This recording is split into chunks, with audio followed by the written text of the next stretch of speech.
मैं प्रोफेसर सविन सिंह अपने video geography lecture series lecture number 99 में आप सभी लोगों का स्वागत करता हूं। आज हम भारत के तट रेखाओं कोस्ट लाइन्स और तटीय मैदानों कोस्टल प्लेन्स पर चर्चा करेंगे। भारत की जो मुख्य भूमि है, मेनलैंड इंडिया जो है, उसमें 9 तटीय राज्य आते हैं, जिसमें गुजरात, गोवा, महाराष्ट्र, कर्नाटक, केरल, तमिलनाडु, आंध्र प्रदेश, उड़ीसा और पश्चिम बंगाल आते हैं। जहां तक तट रेखा का सवाल है, तो इसमें इन 9 राज्यों की तट रेखा को सम्मिलित किया जाता है, लेकिन जहां तटीय मैदान का प्रश्न है, तो पश्चिम बंगाल के तटीय मैदान को इसमें सम्मिलित नहीं किया जाता है, क्योंकि वह लोअर गंगा प्लेन में आता है। भारत की कुल तट रेखा की लंबाई 7,516 किलोमीटर है, 7,516 किलोमीटर। इनमें से मेनलैंड तथा सभी द्वीपों को मिला के अगर हम देखें, तो अंडमान और निकोबार द्वीप समूह की तटरेखा सबसे लंबी है, जिसकी लंबाई औसतन 1962 किलोमीटर है, 1962 किलोमीटर है। लेकिन मेनलैंड इंडिया की बात करें, भारत की मुख्य भूमि की बात करें, तो गुजरात की तटरेखा सबसे लंबी है, जिसकी लंबाई 1214 किलोमीटर है, 12 से 14 किलोमीटर है। उसके बाद आता है आंध्र प्रदेश के तट का। तो आंध्र प्रदेश की तट रेखाओं की कुल लंबाई कितनी है? 973 किलोमीटर, 973 किलोमीटर के आसपास है। तो अब हम जो है इस देखते हैं कि जो पश्चिमी तट रेखा है, वह मेनलैंड की कुल तट रेखा का तकरीबन 53% है, और तटीय मैदान का, मेनलैंड के तटीय मैदान का पश्चिमी तटीय मैदान 73% है। पश्चिमी तटरेखा पूरे मेनलैंड की तटरेखाओं की कितनी है? 53%। और ये जो है तटीय मैदान 73%। और पूर्वी तटरेखा जो है भारत के पूरे मेनलैंड की तटरेखाओं का 47% है। लेकिन तटीय मैदान का क्षेत्रफल पूरे मेनलैंड की तटीय मैदान के क्षेत्रफल का 26.7%। उत्तर में हम देखते हैं गुजरात का जो तटीय मैदान है, ये सबसे ज्यादा विस्तृत है, और उसमें कच्छ का मैदान और काठियावाड़ के तटीय मैदान को सम्मिलित करते हैं। साथ ही साथ हम नर्मदा और तापी नदियों के जो एस्चुअरी वाला भाग है, उसको भी इसमें सम्मिलित करते हैं। इसमें एक महत्वपूर्ण बात यह है कि जो कच्छ प्रदेश है या कच्छ प्रायद्वीप है, छोटा सा, ये पहले भारत के मुख्य भूमि का हिस्सा नहीं था, बल्कि उससे थोड़ा अलग था। दोनों के बीच में समुद्र था, यानी कच्छ प्रायद्वीप चारों तरफ से समुद्र से घिरा हुआ था। लेकिन बाद में चल करके सिंध नदी, इंडस रिवर अपने साथ लाए हुए सेडिमेंट्स, अवसादों, तलछट, मलबा, डेब्री से धीरे धीरे इसे भर दिया, और फिर कच्छ का जो प्रायद्वीपीय भाग है, वो भारत का मेनलैंड से का भाग हो गया।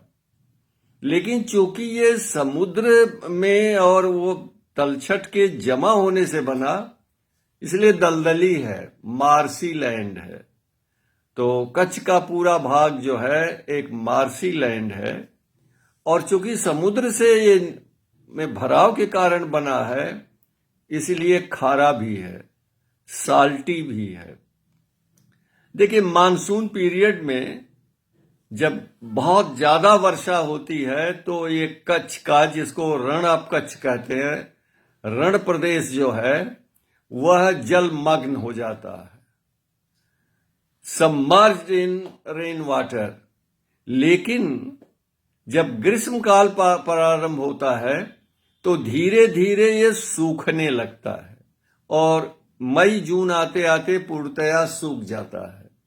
तब ये जो नमक के कण हैं वो रण ऑफ कच्छ के रण के ऊपर एक चादर की तरफ, सफेद नमक के कणों की एक चादर बन जाती है, जो सूर्य की रोशनी में चमकती हुई बहुत खूबसूरत नजारा प्रस्तुत करती है। और इसे कहते हैं साल्ट मार्श, हिंदी में कहेंगे लवण कच्छ। तो ये लवण कच्छ जो है वो बन जाता है ये गुजरात के कच्छ प्रदेश में। हम जब आते हैं नेक्स्ट पर, वो है कोंकण तटीय मैदान।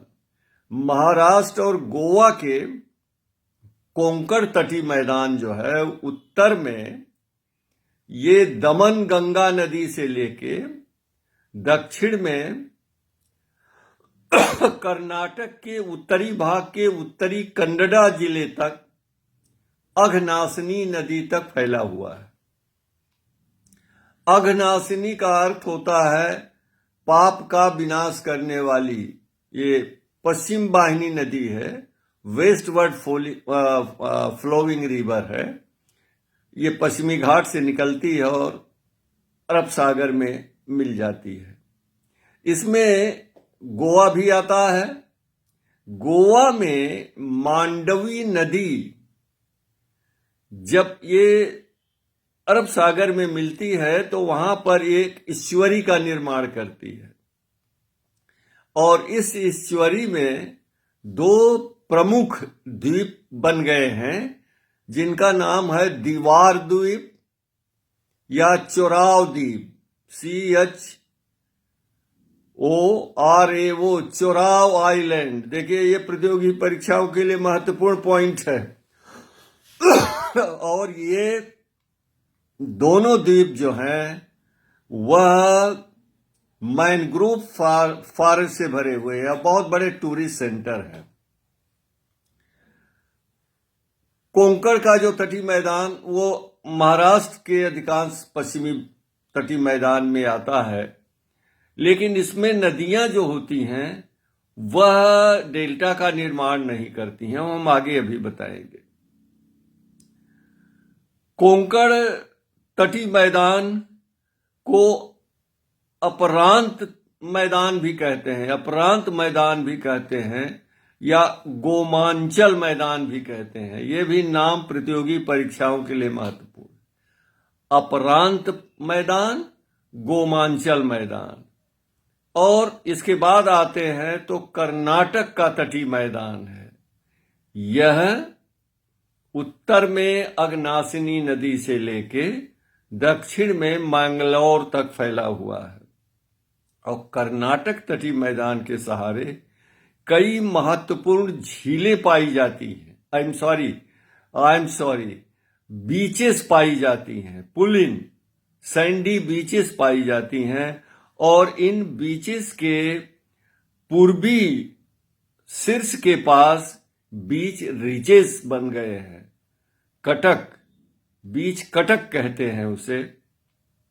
ये कर्नाटक तटीय मैदान है। और सबसे दक्षिण में पश्चिमी भाग में केरल का तटीय मैदान आता है, जिसको मलाबार तटीय मैदान कहते हैं।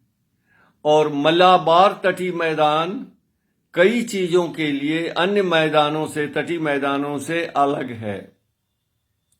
इसके किनारे पर कई लैगून और झीलें पाई जाती हैं और ये तट के समानांतर हैं। इसलिए केरल का तट काफी कटा फटा है, ब्रोकन कोस्ट लाइन है। यहां पर लैगून्स को कयाल कहते हैं और सबसे बड़ी जो झील है वह है वेम्बानाड। इस झील के अंदर भी कई द्वीप हैं, बने हुए हैं। और केरल का सबसे आकर्षण बिंदु है केरल तटीय, मलाबार तटीय मैदान का, वह है बैक वाटर, पश्च जल बैक वाटर। और इतने ये बैक वाटर है। बैक वाटर होता क्या है? इस सच पूछिए तो ये टाइडल इनलेट होते हैं। ये ऐसे सकरे मार्ग होते हैं तट के सहारे, जो तट के लंब रूप में होते हैं और टाइड के समय जब उच्च ज्वार आता है तो समुद्री जल इनसे होके काफी आंतरिक भाग में पहुंच जाता है। और दोनों तरफ इन बैक वाटर्स के नारियल के वृक्षों के झुरमुट बने हुए हैं, जो बहुत ही खूबसूरत नजारा प्रस्तुत करते हैं। और वहां पे सरकार ने इन तमाम जो पश्चिम से पूर्व फैले हुए ये बैक वाटर्स हैं, इनको नहरों से जोड़ दिया है। इसलिए नाव से आवागमन की सुविधा बहुत अच्छी हो गई है केरल में। केरल में दो और बहुत अनोखी चीजें हैं। मलाबार तट के दक्षिणी भाग में कोट्टानाद है और ये कोट्टानाद भारत का सबसे निचला भाग है। ये समुद्र तल से तकरीबन 2.2 मीटर नीचे है। मैंने एक दिन सवाल पूछ दिया था कि भारत में उच्चस्थ और निम्नस्थ भाग कौन से हैं और उनका कितने मीटर का अंतर है। तो K2 कंचनजंगा आप लोगों ने सही दिया था, कोट्टानाद भी सही दिया था। लेकिन अंतर करने के लिए जो ऊंचाई है कंचनजंगा की, उसमें इसे जोड़ना पड़ेगा क्योंकि नीचे है ना। तो ये कोट्टानाद एक और बात के लिए प्रसिद्ध है, क्योंकि यहाँ चावल की, धान की खेती बहुत होती है, क्योंकि मानसूनी वर्षा बहुत होती है और निचला भाग है, इसलिए जल खेतों में बना रहता है। इसीलिए कोट्टानाद को केरल का धान का कटोरा, चावल का कटोरा कहते हैं। Kuttanad is known as rice bowl of Kerala. और एक बहुत बड़ी चीज यहां पर है कि पूरे प्रायद्वीपीय भारत का सर्वोच्च शिखर और हिमालय के बाद भारत का दूसरा सर्वोच्च शिखर अनामुडी है, जो मलाबार तट के सुदूर उत्तरी पूर्वी भाग में अवस्थित है। अब आते हैं हम भारत के पूर्वी तटीय मैदान की तरफ। तो कन्याकुमारी से लेकर के पुलिकट झील तक उत्तर में जो तटीय मैदान है उसको हम कोरोमंडल तट कहते हैं, कोरोमंडल तटीय मैदान कहते हैं। ये तमिलनाडु मैदान भी कहते हैं। और इसमें बहुत से मैनग्रोव फॉरेस्ट विकसित हो गए हैं। जैसे चिदम्बरम से तकरीबन 15 किलोमीटर पूर्व की तरफ पिछावरम है, पिछावरम मैनग्रोव।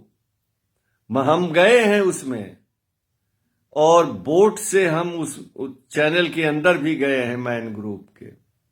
और ये जो रामेश्वरम स्पिट है वो भारत की सबसे लंबी स्पिट है।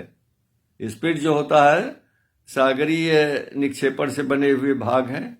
उत्तर में चलते हैं हम तो उत्तरी सरकार मैदान आता है। ये आंध्र प्रदेश में स्थित है। ये आंध्रा तटीय कोस्टल प्लेन भी कहते हैं। जिसका नाम उत्तरी सरकार मैदान इसलिए किया कि ब्रिटिश शासन काल में ये पूर्वी जो तटीय राज्य थे वो मद्रास प्रेसिडेंसी का हिस्सा थे और उनको उत्तरी सरकार कहते हैं। स्पेलिंग CIR भी है और सिंपल SARKAR भी है, उत्तरी सरकार। इसको आंध्र तटीय मैदान कहते हैं। और ये आंध्र प्रदेश में दो महत्वपूर्ण डेल्टा हैं, एक गोदावरी डेल्टा है और एक जो है कृष्णा नदी का डेल्टा है। और इसमें छोटे बड़े कुल 12 डेल्टा थे जो मिल करके अब कंबाइंड डेल्टा हो गए हैं, गोदावरी कृष्णा कंबाइंड डेल्टा। अब इसमें देखिए बीच में इनके एक है कोल्लेरू झील। कोल्लेरू झील विगत काल में तट के पास एक लैगून थी। तो मैंने एक सवाल पूछ दिया था कल कि झील और लैगून में क्या अंतर होता है। झील तट के पास होती है और उसका संबंध समुद्र से होता है और अमूमन उसका जल खारा होता है, सलाइन ब्रैकिश वाटर। और झील जो होती है वो चारों तरफ स्थल से घिरी हुई होती है। तो कोल्लेरू झील पहले तट के पास एक लैगून थी, लेकिन कृष्णा और गोदावरी नदियां और उसकी सहायक ब्रांचेस के द्वारा जो डेल्टा का निर्माण हुआ वो ग्रोविंग डेल्टा है कृष्णा और गोदावरी का, जो बंगाल की खाड़ी की तरफ निरंतर बढ़ता जा रहा है सेडिमेंट्स के जमाव के द्वारा।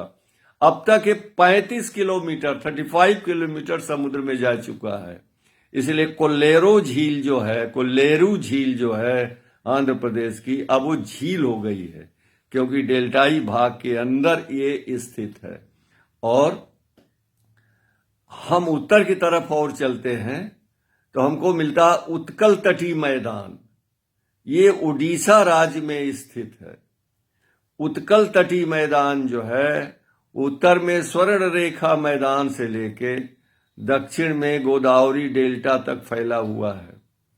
इसमें कुछ बहुत महत्वपूर्ण इसमें जो क्षेत्र हैं, जैसे ये केंद्रापारा जो जिला है उड़ीसा का, उसमें जो है भीतर कनिका मैनग्रोव वेटलैंड है।